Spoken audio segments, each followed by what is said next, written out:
Well, around the world, people with disabilities are today being celebrated for their contributions in all facets of life as doctors, teachers, lawyers and politicians. The annual International Day also offers a challenge to think about disability differently.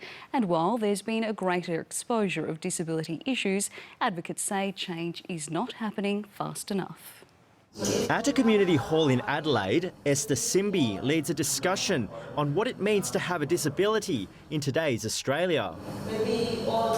Miss Simby fell ill with polio at aged 4, leaving her with a weak left leg and lower back, and facing a culturally oppressive view of what it means to have a disability. I am a living proof that even if you have a disability, you can still live a successful life.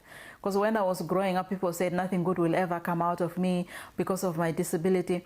And it's the same stigma held across cultures that she's fighting against.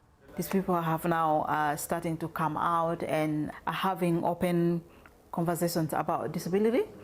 And they are also educating others in the community. There have been some recent gains in the exposure of people with disability and in sport. Riley Batt and Danny DeToro. It's just having the opportunity to be in front of people and to kind of show everyone what people are capable of, and that there's room for everyone. There's room for more than one story. Advocates say this isn't groundbreaking, and it's the same message that's been voiced many times before. They've been said for generations, but community now have found a space where they can actually embrace those conversations. Representation, some say, can be fraught, overlooking the lived experience of the majority of people with disability. There's sort of this really huge in-between section, just normal people going out, living their life, being parents, taxpayers. The next challenge is how the conversation translates to meaningful outcomes for people with disability.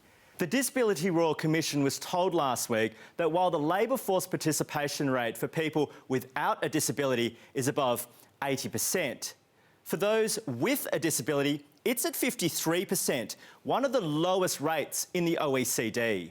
I'm disappointed that we haven't achieved the sort of change that we should achieve, because if we do achieve that change, then people with disabilities will be better off, but society in general will also be far better off. So it's a win-win.